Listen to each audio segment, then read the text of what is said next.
Hello and welcome, foolish mortals. This is Emily, And Clayton, your ghost hosts. your 2026 ghost host. Yes, your 2026 ghost host. And today we're going to continue our Aulani discussion, talking about the intention of Aulani. When we covered the history of Aulani, we spoke very much about how the lead Imagineer, Joe Rohde, was very intentional with his design choices. And it was actually something that we discussed a lot when we were on property. So we're going to talk about it today. But I think with that, It's time to make it magical.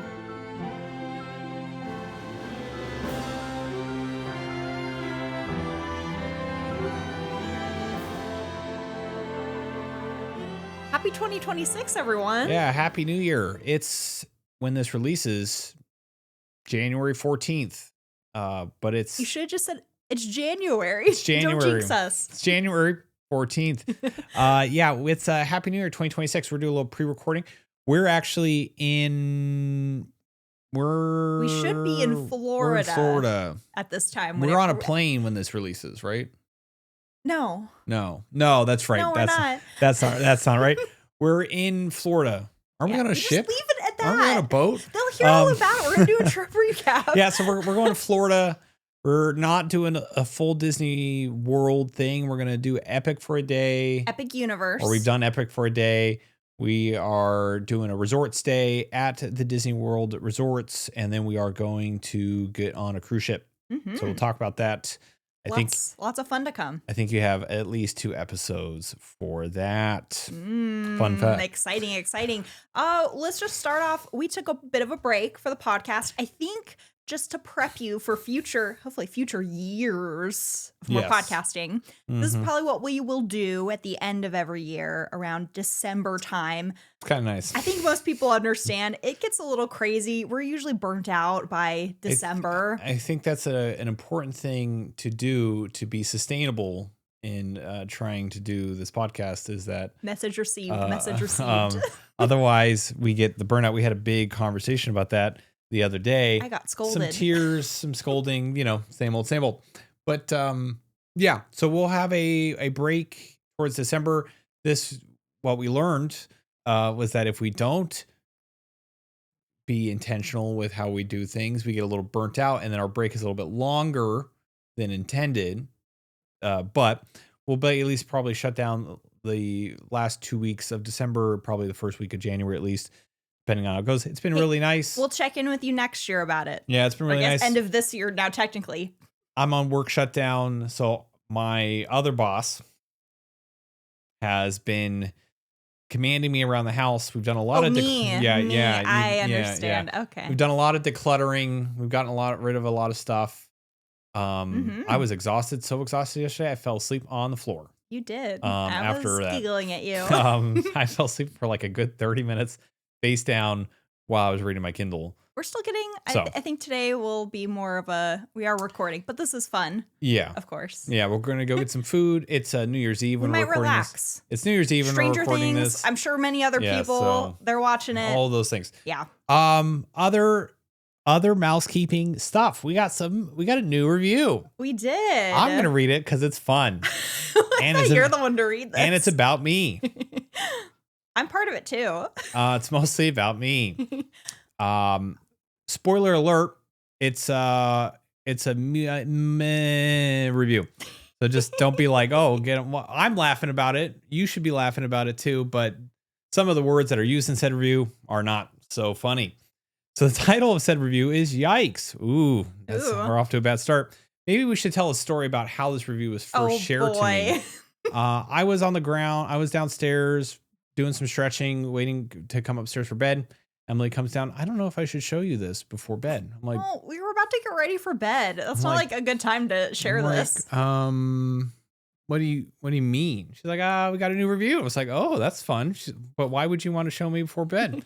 She goes, well, and this is what I read. This is actually my first review ever. Well, thank you. Okay. Oh, by the way, this is a 3-star review. So Yeah. that's also an important thing. That's also a very perplexing thing considering. Okay. But keep going. Yes, I love listening to Disney travel pods as I am an enthusiast and love to visit as many locations as possible. Admittedly, I've only listened to the Aulani episodes as I'm heading there in 2026. Well, congratulations. Yeah, very exciting. Maybe it was an off day, but this husband very clearly hates his wife. It was painful to hear. To be fair, she does correct him a lot. I do. But yikes. He was extremely hard on her and seems to hate everything about her. So tough to listen to. So before Emily says anything, I'm not going to say anything too mean or in response because I'm literally not bothered by this. First off, thanks for trying out the show. Yeah. We hope you have a fantastic time at Aulani. It is a fantastic place. Oh, dream. I would again ask you maybe to give us a try if you're still here. If not, that's okay too. Thanks for giving us a try. I would not judge a book by its cover because the very next episode that we released, I literally told my wife I loved her for 30 minutes straight. So I would just remind everyone that you don't know someone from an hour of interaction with them, especially when it's a we're talking to you interaction. So I would not judge a book by its cover, and I would just kind of, see how things go. But again, thanks for trying us out. And we weren't for you, then we weren't for you. And that's fine. That's all it is too. So there are plenty, like you said, there's plenty of other podcasts out there. We appreciate anyone that gives our show a try. I thought I had another thought to say, no, but I think I preempted it. I think that's pretty much it. We appreciate anyone that leaves a review. My suggestion would be if you do enjoy other podcasts, I'm not just talking about ours. This is going out to any listener, not just the reviewer, whether they're listening or not.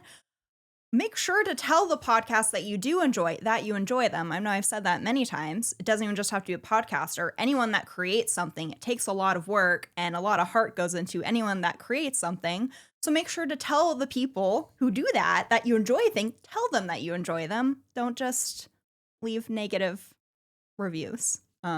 But we do appreciate any kind of constructive criticism. If people do have anything to offer us, how to improve the show, we are always looking to do so. So we welcome that. And we, of course, always appreciate anyone that can tell us, what you do like about the show. That goes a great way. We know it takes extra time to leave a review, but we appreciate good, bad, no matter what it is. If you've taken the time to listen and write something, it goes a long way. It does. You also gave us a fantastic joke. We also have a great running joke now. You also gave us a fantastic joke that literally the next morning, my espresso machine has been broken for about 3 weeks now, which is really taking its toll on me. But then there are bigger issues in the world. I'll just say that. Yeah. And I went to go get some coffee. I came back and I had some fun at Emily's mom's expense because I said, I was talking to your dad. Yeah. I said, stop bothering me. I have a wife I have to go upstairs and hate on. And your mom thought I said wait on because she would. Ooh, I'll take some of that. She'd be like, why would I be saying hate on? I'm like, no, I said I have to hate on her. She's like, what are you talking about? I'm like, oh, you haven't seen the review yet. Well, here. So yeah. Again, thank you. We'll move on.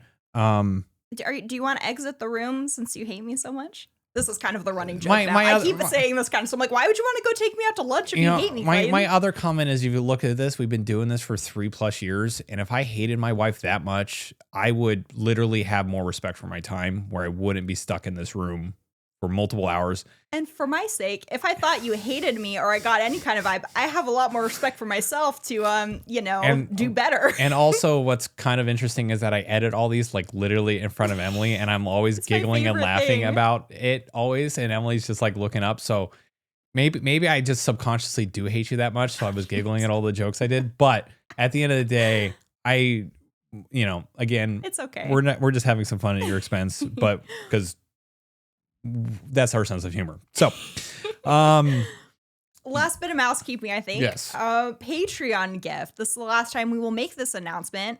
If you want to be part and join the fun and annual gifts on Patreon, last chance to take advantage. You need to be signed up for an active membership and any one of the paid tiers by January 31st. That is the deadline. I should hopefully be sending out the first round of gifts sometime this month. Probably once we get back from our trip. So hang tight, but they will be coming. Okay. Know what I'll do today? I don't have one prepared. What would Joe do? That's what we're talking about today. This is truly what would Joe do? Yeah, what would Joe do? So as we, again, said at the top of the show and said when we had our kind of our homework episode before we went to Aulani. Homework episode. Maybe it was that tripped them off because they read that. They listened to that episode. It doesn't matter though. And that's the thing. I know. I was just like, I will say that I thought about it a little bit. I was like, what could I have possibly said? But then I was just like, well, it's okay. I mean, here's the thing.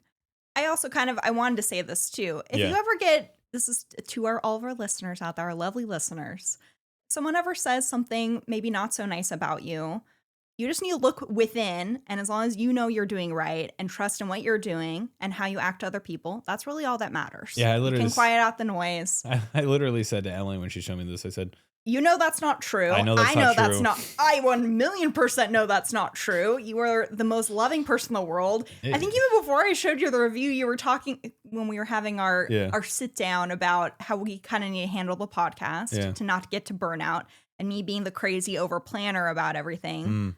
Some tears were shed, but you said like some of the most the nicest things about.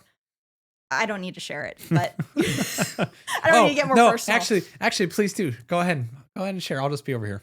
Oh, no, it's fine. Okay. So yeah, into the main show. So as we discussed in that episode before we went, a lot of Joe Brody was the lead Imagineer in charge of this resort, and he did not want to do essentially the run-of-the-mill Hawaiian resort. And everything that they did, down to the color of the building, was done with intention to honor Hawaiian culture and at least expose people who are coming, which again, tourists, coming to Hawaii to some of that culture in a way that they probably wouldn't experience normally. We did look this up. As far as I'm aware, the number 1 and number 2 industries in Hawaii are tourism and the service industry, which go hand in hand because the service industry is basically there for tourism. So it's important. I mean, that's very much become our interaction with Hawaii is going there, and like their culture has been so predominantly reliant upon.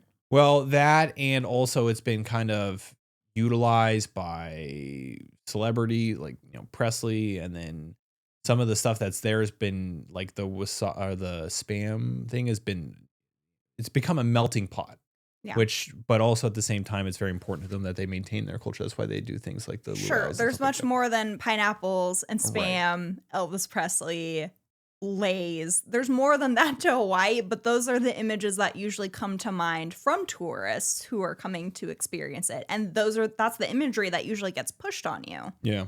So yeah, right when you walk up and you walk into the lobby, you basically are given the Hawaiian, you're given a history of Hawaii, because there's the 2 murals which we talked about, which they encompass the entirety of the lobby. 360 degrees. And one side is the masculine and one is the feminine. I'm just trying to remember what the actual words were, but I can't remember. Hey, it's the end and beginning of a new year. Brains aren't fully firing on all cylinders at this point. But they also kind of tell a story through time, whereas this is, in the original days where Hawaii was still just the islands, chieftains and stuff like that. And all the way up through kind of like modern times, it shows, the history of Hawaii in a mural, and does so, and I think in a very nice way. Absolutely.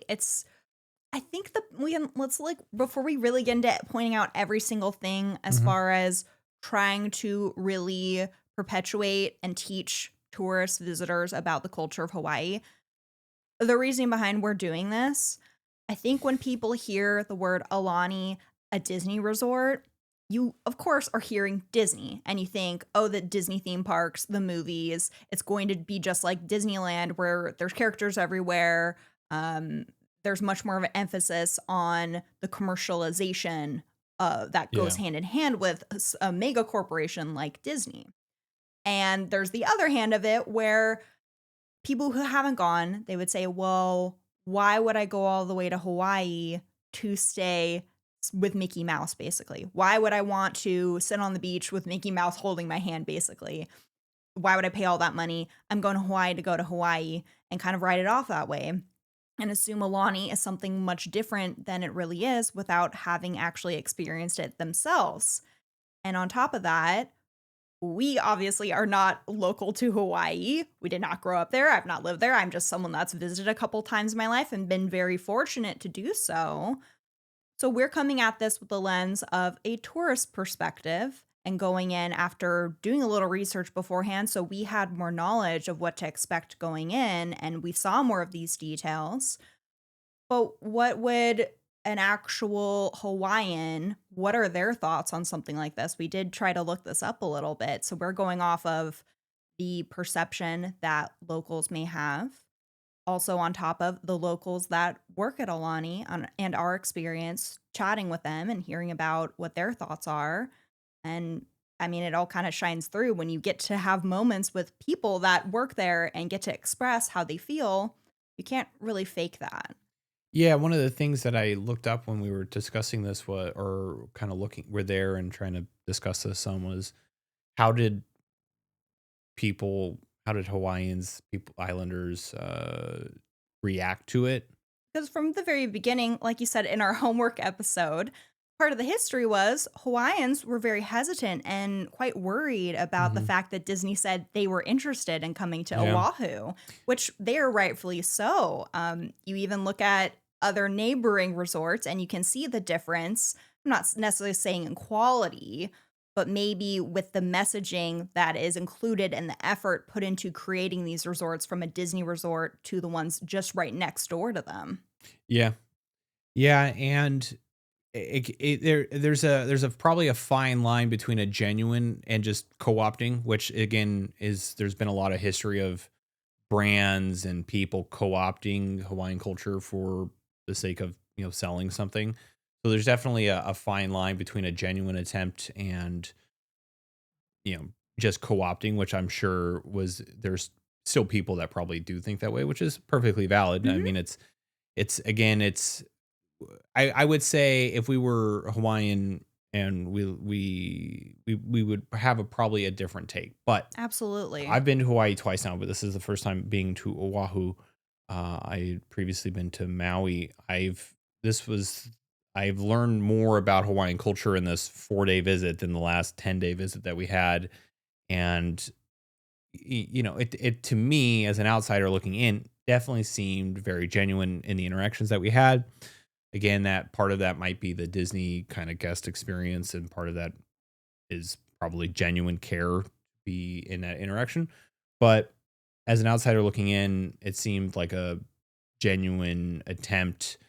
And yeah, you can probably micro dissect this stuff to like the ninth degree, or you can just kind of look at it and say, well, they made an attempt. It's getting people to kind of think about it, and that's the best that we can do. Sure. Really, the question we are asking from this whole episode and after our trip was Joe Rohde and his team of Imagineering, were they successful in creating something that feels like an authentic experience that really aims to highlight the culture of Hawaii? So we're going to kind of give examples based on our experience and what we walked away from. A big takeaway too, and going into this episode that's important. Going to Aulani, yeah, we went to Pearl Harbor, which Hmm. has that's just about history. That's not Hawaiian culture. We didn't seek out trying to really learn about anything Yeah. while on the island. We stayed at Aulani for pretty much the entire time with the exception of, like I said, Yeah. Pearl Harbor. So we weren't seeking out to learn anything about culture. We were just given it based on staying at the resort. So keep all of that in mind. Yeah. So two things that we did not talk about. We mentioned them, but we didn't really talk about them in depth, which is probably what we're going to base the majority of this discussion around. There are two on property tours that you can do. One is the Culture Through Nature tour, and the second is the Art and Culture of Aulani tour. They both meet in the lobby. They're both about 30 minutes long. Yeah, give You or do take. some very moderate walking around the resort. In the art one, we hardly made it out of the lobby. Yeah. for 30 minutes. We basically made it very and there's a bunch of art all over the resort. Spread out all throughout the entire resort. And we even said this in our homework episode that it has one of the largest collections of Hawaiian art in like all the world. And these don't seem to be recipe tours in the sense that they have very specific, like they do obviously have very specific talking points, but they seem to be given, and it's up to the tour guide's discretion what to talk about, what to do, depending on questions and how things are going. And these are the tour guides I think they work at the Auntie's Playhouse. Yeah, they do. These are also the individuals who do the fire tales. Mm-hmm. And they do some of the other, they're kind of like I guess the parallel for them would be they are the cruise ship entertainment crew parallel, basically. Yeah, that's a good comparison. Yeah, that's a good comparison, right? So the first one that we did is the Culture Through Nature tour. This is a 30-minute tour.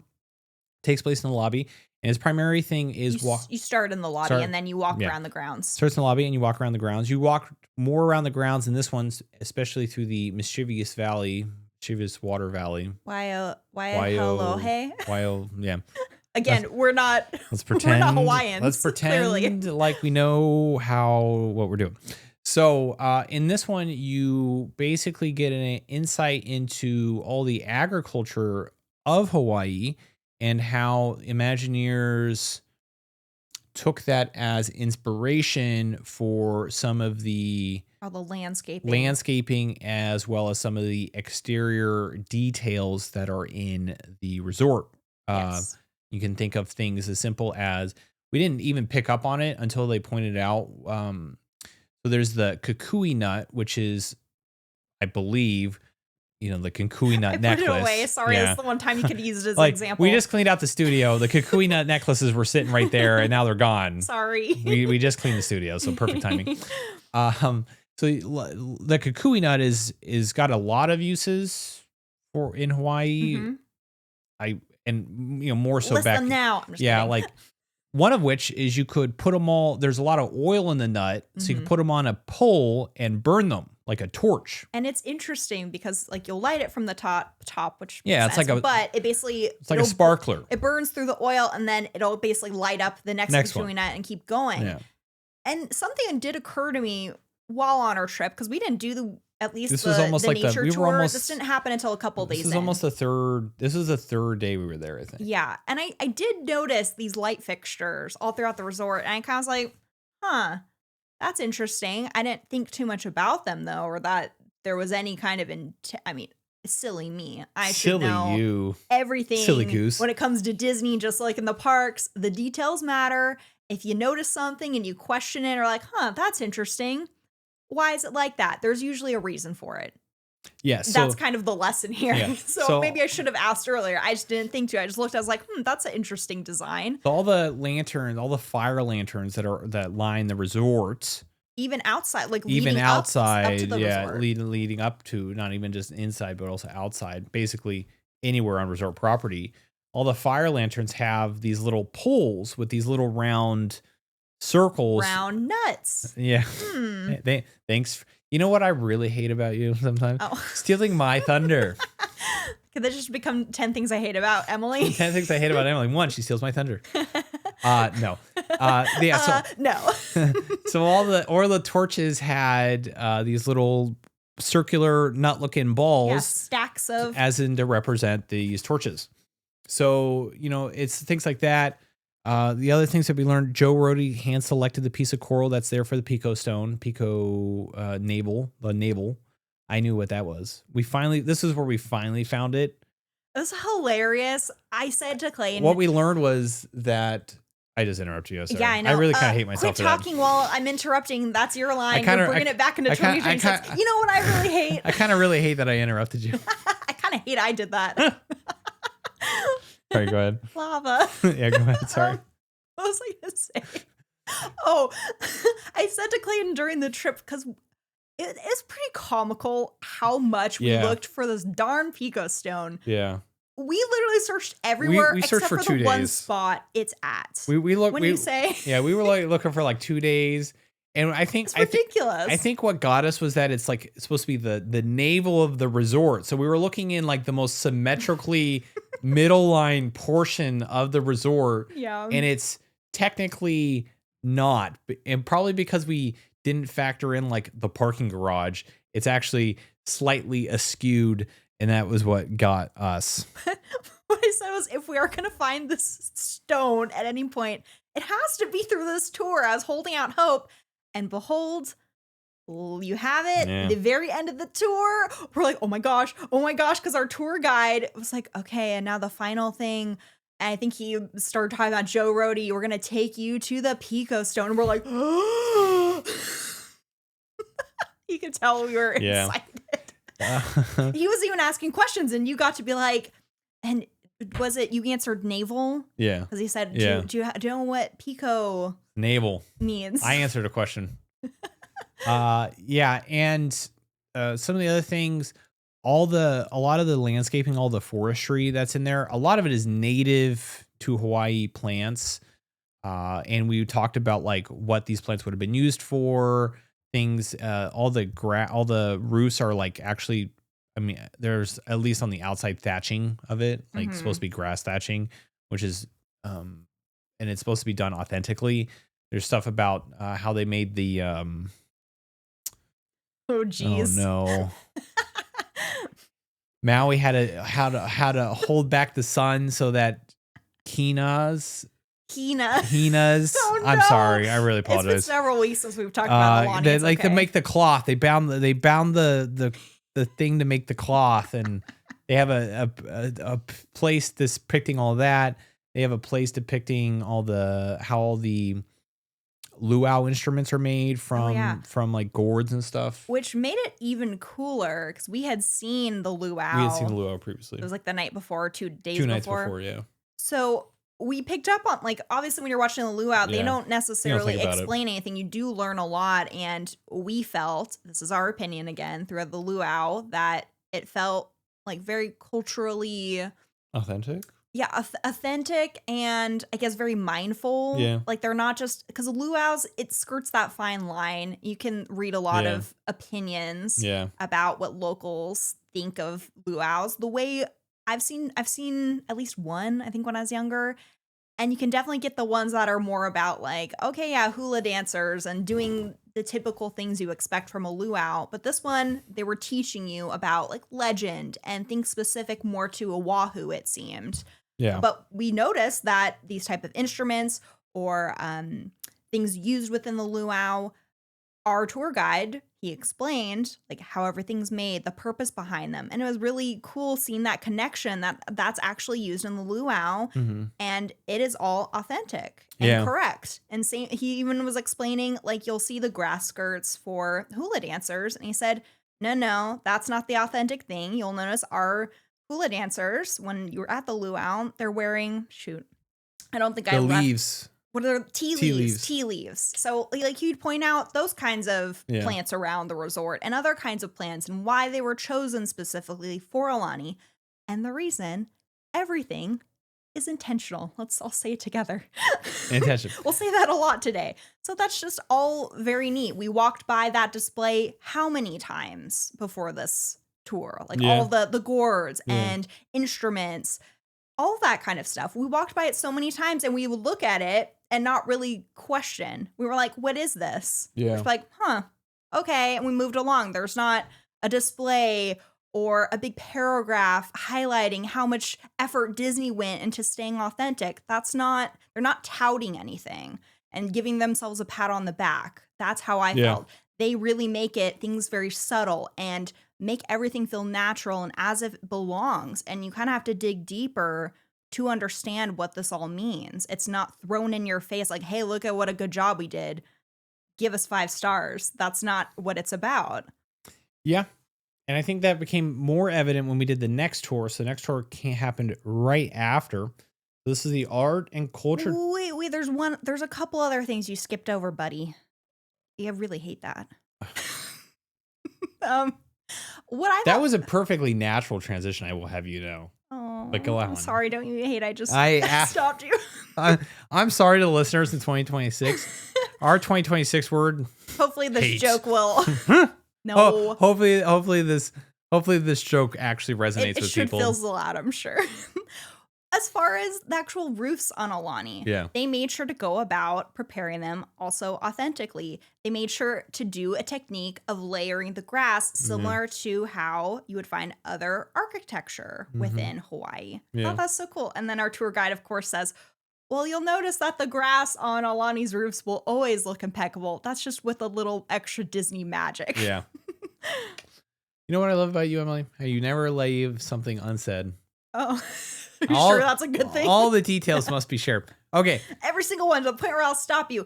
Even this is, well, oh, should I not keep going? Go on. The animals in the rock work. Oh, yeah. They How were could I forget about the I animals even in the have rock a work? note here. And you How just could I skipped forget over about it. the animals in the rock work? But right outside the lobby, like when you're making, I've talked about this, the beautiful reveal. You walk through that gorgeous lobby with the mural and you exit out those open doors and you get to see the whole resort lying in front of you, waiting for you to have the best time. And upon that view, there's even animals hidden in the rockwork, like right behind you. We never noticed these. I never would have if we didn't take this tour. They're everywhere. They're everywhere. Everywhere. Okay. Everywhere. Okay, I'm done, I guess. No. The animals over are 200 everywhere. animals hidden. There's over 200 of them. Have fun. And our tour guide said, I still haven't been able to find them all. And he's been working there since the opening of Aulani. I would probably get to 5 and be like, how many have I seen now? We tried counting with the Menehune. Yeah, we didn't get very far. There's over 300 of those. Over 300, I think. I'm like, Clayton, we need to keep track. Yeah. You're like, I already lost the first day. I already lost count. Okay, so then we moved into the art and culture tour. This was given by a different tour guide. So this one focuses on the art and culture, which kind of go hand in hand for Aulani. Em did get a round of applause for being a teacher's pet because she knew what Aulani meant in Hawaiian, which is knowledgeable is the correct word, I believe. He's like, does anyone know what Aulani means? And Emily goes, in Hawaiian. And Emily goes, Emily, come on. You were basically goading. I can't think of the proper word. My brain is also fried, apparently. Yeah, I was goading you into answering. Yeah, there we go. Because I hate you. But I gave it don't clip that soundbite, please. You know what? I really wasn't gonna answer though, because I get kind of you have performance anxiety. I do. And I don't want to be that person. But you're like, she knows. Emily. Hey, she knows. Emily in this room. Emily in this room is that kid who raises her hand at every question and like answers them. In real life, if the room is empty. In real life, she's like, don't look at me. I'm good. No one stare at me. Okay. So we got a couple bits and pieces of pretty cool information. One of the ones was that one thing. You're gonna sorry. Okay. With when I answered what Aulani means, our tour guide got so excited because I'm sure most people when he asked that question, no one knows. No one knows. So it was really fun to see that. Like he really appreciated it. And then Emily was like, so you're telling me doing homework was a good thing, huh? And then I got the elbow back. Clayton elbowing. And I'm like, this is why I love you, dear. Now, Back to Aulani. So Disney came to they had a Hawaiian culture board. The elders. So it was several people that they basically ran all the decisions by to make sure that they were okay with them. And if something did not fly, Disney was not going to go through with it. Yeah. And excuse me. Cut that out. And Disney brought several names to this board saying, hey, we think of this and this and this. And they're like, that's not how we really do things here, buddy. So one of the elders went to sleep and it came to him in a dream, the name Aulani. So Aulani is what they would have. Joe Rody's mentioned a lot in both of these tours, which excited me to all end. We saw a lot of hidden Menehune. We didn't really make it out of the lobby in this one. I'm sure this one could go a lot because there's like a bunch of artwork, and then there's the murals on both towers that represent the feminine and the masculine. There's so much that's around. We didn't even make it out of the lobby. No. So that just is an introduction to some. The compass, we talked about the compass in our thing, but we didn't realize that when we talked about the compass, this is the compass that's in the middle of the lobby. It does not point true north. It points to the ocean, to the feminine, to the masculine, and to the mountains. Yes. One thing I did not learn about Mm. when researching for my homework episode, the arrow to the ocean is actually made out Yeah. of coral. Yeah. And then same thing for the arrow pointing to the mountains. It was actually harvested from up in the mountains. Yeah. And it's like those kinds of things. I really tried digging when I was doing Aulani research. I said to Clayton, you know what? This is actually going to be a normal sized episode. There's not a lot out there. And a lot of this information, you can only find out if you talk to someone that works there, a local who's really experienced in Aulani. This never came up. Same thing with the Pico Stone, that was a piece of coral that Joe Rohde specifically picked out to make it even more special. Like, you can't find that anywhere. The feminine side's real smooth, the masculine side's real rough. Mm-hmm. There's another room, so we basically we did kind of make it out of the lobby, I guess, technically. There's another room that's next to the gift shop that has a bunch of items that are important to Hawaiian history and culture. These things include a kahili. I thought these were in the main lobby area. Well, it's in that little subsection room. Well, no, there were two on, like, right at the corners of where you exit out to look at the resort. Mm. Finally, we need to go back to Aulani. Okay, if it was in that room or if it was there, they were there. Either way, they're there. They're there. These are like the flower petal headdresses that chieftains wear or used to wear. I've seen something similar in the beginning of Moana. She's Yeah. wearing something that is very similar to that. There's even above the murals there are all these like depictions of the cloth that they tamp out, and there's even a story in those. Mhm. And I can't recall what he said now about those stories, but it's everywhere. There's intention everywhere. It is. It's intentional Big thing. everywhere. Floor to ceiling in that lobby, it all tells a huge story. It all matters, and it's all there for a reason. And with the Healy, don't know if I'm saying that right. The reason there's two of them, it's because they were gifted in honor of none other than two people you might be familiar with, Mickey and Minnie. Some might say the boss family. So as I was just mentioning, Yeah. floor to ceiling, everything matters. When you first walk into Aulani's lobby, what's it called? Maka'ala? What? The lobby has a name. Because Makahiki is one of the restaurants. Maka'ala? Something like that. You're Anyways, asking the wrong person. the lobby, floor to ceiling, there's something there. So why don't you tell us what's important about the actual ceiling? What is important about the actual ceiling, Emily? Is it the gourds? I think so. I did notice this walking. I've always seen pictures of the lobby and felt it's beautiful. It's breathtaking walking in there. Again, didn't really care to think about why are they there. I don't remember the gourds much. Really, they explain this in the tour. I'm aware of that because you have it in the notes. Do you not remember them being there or the tour guide explaining them? Both? Okay, well, gourds are a big deal in Hawaiian culture. Well, I know that part, but I don't know. I don't remember what they were. They were in the ceiling? They're like dangling. Oh. They're not like painted. They're dangling directly like in the very center. Yeah. Just tons of them of different shapes and sizes. So what do gourds represent then, Clayton? I have it written in the notes for you. They represent powerful objects in Hawaii in their culture, and when open, spill stories and secrets. Yeah. Pretty cool. I knew that completely off the top of my head. So it's almost like you're walking to Aulani. One of the first things you see are these gourds hanging from the ceiling, and Aulani's about to spill a bunch of stories and secrets to you. Hey, Emily, you got to be. Everything's built with intention. Emily, it's all intentional. What? You got to be gourding me. What? That's the joke you're building up to. Hey, Emily, you got to be gourding me. What?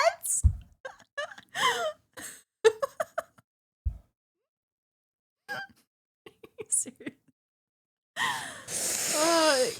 Are you okay? Oh, wow. I deserved that laugh. Okay. Did you? Yes. One of the other things we learned about this, we've been seeing them all around the resort. We didn't know what they were. They're like a little bow tie piece of pasta, a little bow tie, just little like hourglass. Bow ties are everywhere. Black Widow thing from Marvel. Hourglass. You get the picture. Hourglass.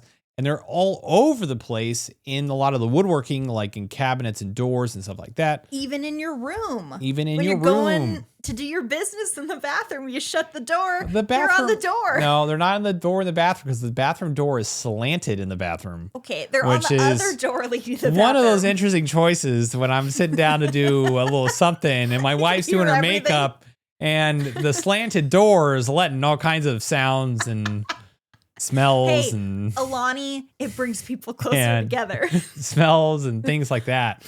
It's a shared experience for the whole bathroom. Like, can I get a full door, please? Please. But yes, this is known as a PUA, and this is actually a pretty okay, we'll spell it out because PEWA. We don't have no idea if we're saying. I'll put a picture of it right here. If you're watching YouTube, do we have a picture of it? I don't know. I'm sure I can find one on the internet. I for sure took pictures. So this is of course a I did. PUA, and this is how it's a woodworking joint that you can use to mend a crack, so the crack doesn't get larger.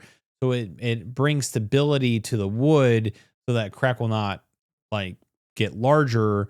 And so they put those all over the place as like an intentional thing. Yeah, very cool. Because it's very And I love the idea of, rather than just throwing something out and starting from the beginning, you're repairing and it's still something beautiful. Yeah. And it makes it more unique. Yeah. We ended this experience with our cast member sharing one story. He was running late. He had to go tell some fire stories. But he wanted to share one final story with us, which I think meant the most as to him and then also for our understanding of what this place kind of meant or means to people. So he mentioned, when I was younger, growing up in an island, me and my brother, we used to go get shaved ice at this store and all the time. Mm-hmm. And in the gift shop, what they did is they went all around the island and they took pictures of all these like convenience stores, like mom and pop shops kind of thing, mm-hmm. and took pictures of the convenience store and the owners, of said stores outside of those stores. And they walked into their first day on the job and they were exploring around. They look up and they saw that convenience store, mom and pop shop that they used to always go to, him and his brother, almost every day, I guess. And he's like, wow, this is, and so to him, it meant, that there was truth to their intention. It wasn't just a marketing ploy. Yes. There was truth to their intention and doing so, because something like that would mean absolutely nothing to me and Emily. Sure, we just see old photos hanging up, which is in the gift shop. Is a cool design element. Yeah, but we don't think anything. These of are real places that people who work there would have frequented. So it's an actual it's an actually intentional choice that actually means a lot, because it doesn't mean anything to us. It's just it's a cool thing, but actually means stuff to the people who went to those stores. So it's actually acknowledging the people and the places that make up what this island is. Yeah. And it's highlighting them and giving them center stage without, again, it's not bringing the visitors' attention to it. It's just there because it was important to Disney and they wanted to represent the actual people that live here. Yeah. The people who've made it a place for everyone that's grown up and experienced all these other places. It's not about Disney. It's about the people that are there. And you could tell it's very emotional for him and meant a great deal. And to him, that's what makes Aulani, and you hear this word a lot, the Disney difference when it comes to experiences. And that's part of what the Disney difference is. It's going that extra mile. They could easily just themed it to Lilo and Stitch or the ocean, as most other places will usually, that'll be the easy way to theme something when you're in Hawaii. Right. But they go the extra mile and actually think, what's going to be meaningful? What do we want to create here that's going to have an impact and mean something much more, not just to guess whether they decide to look for it or not, but the actual people that live here. Yeah, I agree. I guess the final thing to discuss in this discussion is our visit to the Olelo room, mm-hmm. which is the bar dedicated to language. Yep. And where all the workers must speak native Hawaiian. When we first checked in, they're like, "Do you want to play a game?" We're like, "Sure." They gave us a little stack of cards that were basically like a memory game, and we got transportation, so cars, buses, shoes, stuff like that, and has the word And so we were trying to teach ourselves some Hawaiian. We asked our server a few things, questions marks on like how you're supposed to pronounce an A if it had this accent versus that accent or this or that. They seem All very friendly, excited when genuinely someone helpful. asks. Yeah, they seem genuinely into it. So I can only go off that. Again, being a Disney cast member, I know a lot of the experience is paramount. So, again, there's probably a mixture of both of those things, but they definitely did seem very genuinely intrigued and happy to have that conversation. But that's just based off our read of it. Yes. Okay. Okay. We've given all the examples. There's even more than that. These were just some of the big things that stuck out to us after visiting. We really started having this discussion when we decided to take a walk, which is really beautiful. There's like a walking trail that connects past all the other neighboring resorts along this side of what is, I guess, considered more like a man-made beach. They're each like lagoons in front of each of the resorts. So we start talking about this because obviously they have Disney characters at Aulani. There are subtle nods to Disney there. So what's the takeaway as far as us staying here, getting to see it for ourselves, having a comparison of what it's like staying at a non-Disney resort in Hawaii, and what were our overall thoughts as far as whether it was successful or not with what Joe Rohde and his team, what Disney went into and wanted to accomplish with something that was brand new territory for them. They're trying to represent a culture that probably most people don't really have a grasp on when they go to Hawaii. They don't know the true culture behind it. And they wanted that to shine through. That was the main intention behind this. Is that just smoke and mirrors? Smoke and mirrors. Is it just noise and they're hiding behind that to make themselves look better? Or did we really feel like it was a genuine effort? Oh. I mean, this is something for us to kind of end on. Yeah, based off my take on it, and like I said, it definitely seems like a very genuine effort. I learned more about the Hawaiian culture in this 4-night stay than I did in our Maui stay. Same for me. I've visited more times. This was by far, I've never even come close to learning so much about Hawaiian culture in my previous visits. You look at all the neighboring resorts, they all look the same. Whitewashed, white, sandy beach kind of thing. Yeah. Then you have Aulani, which is brown, and you have this big river pool area. And you have all these things. And it's not just that the actual buildings are brown and represent the colors of the soil that are within a 3-mile radius of Aulani. On top of that, they have like the canoe shape within each of the towers. Having learned about like OG Animal Kingdom, there's a lot of parallels between Animal Kingdom and this resort to me. Which I guess is still technically there, except for whatever's going to be happening over in Dino Land. We'll need to see what happens because this is the turning point, I think, for Animal Kingdom, whether they want to still hold on to like the original vision and the messaging behind the park, or this could be the shift towards losing its identity altogether. So we will see. Time will tell. But I guess with OG Animal Kingdom and what you hear about that, what we heard about that in like the Imagineering story and Joe Rohde, and not knowing Joe in the sense of like, but knowing of him and I wish I knew him in a bigger sense. Listening to him and like talk on these like shows and stuff like that. It's very genuine from him. How people, you pull 1,000 people, you're going to get a histogram of people who are going to be like, it's the greatest thing. There will probably be people like us, it's extremely genuine and makes a lot of sense what they're trying to do.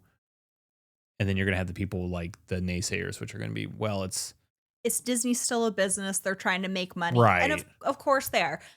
No one's ever going to start something with the intention it's going to fail. You want to be successful, and it's not just Disney, it's any resort that's built in Hawaii. They're trying to make money. They're trying to make money. Let's be realistic, right? Yeah. I even said this during our walk. It's the Disney difference when it comes to Aulani, where it's a lot easier to just build something and the theme is it's just a beachfront Right. resort versus Disney's was built with intention.